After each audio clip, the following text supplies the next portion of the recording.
बिस्मिल्लाहिर्रहमानिर्रहीम। अस्सलाम वालेकुम। आज मैं आप लोगों से बहुत ही खूबसूरत और दिलचस्प कहानी शेयर करने लगी हूँ। ये कहानी एक तड़पती हुई ऐसी माँ की कहानी है जिसने समंदर के पानी को भी शिकस्त दे दी।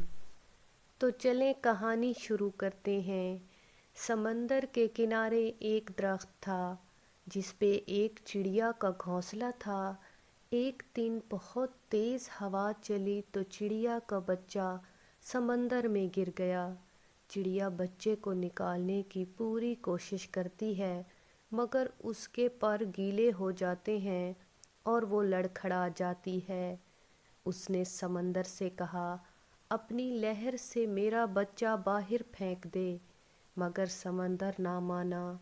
चिड़िया बोली, देख मैं तेरा सारा पानी पी जाऊंगी और तुझे रेगिस्तान बना दूंगी। समंदर अपने गरूर में गरजा कि ए चिड़िया, मैं चाहूँ तो सारी दुनिया को गर्क कर दूं। तू एक चिड़िया मेरा क्या बिगाड़ सकती है। चिड़िया ने ये सुना तो बोली, चल फिर खुश्क होने को तैयार हो जा। उसी के साथ उसने एक घूंट भरा और उड़ के दरख्त पे बैठी। फिर आई, घूंट भरा, फिर दरख्त पे जा बैठी। यही अमल उस चिड़िया ने 8-7 बार दोहराया तो समंदर घबरा के बोला, पागल हो गई हो क्या? क्यों मुझे ख़त्म करने लगी हो?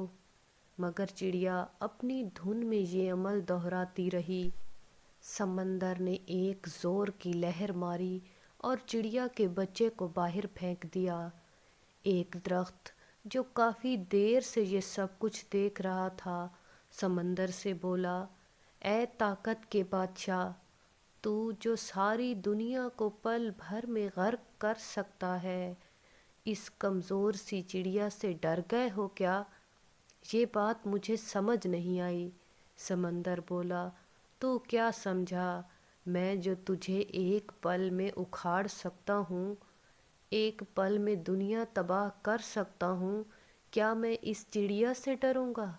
नहीं, मैं तो उस एक माँ से डरा हूँ, माँ के जज्बे से डरा हूँ। एक माँ के सामने तो अर्श हिल जाता है, तो मेरी क्या मजाल। जिस तरह वो मुझे पी रही थी, मुझे लगा कि वो मुझे रेगिस्तान बना देगी। हमारी इसी तरह की अच्छी वीडियोस को जानने के लिए हमारे चैनल को सब्सक्राइब करें और वीडियो को ज़्यादा से ज़्यादा शेयर करें। शुक्रिया।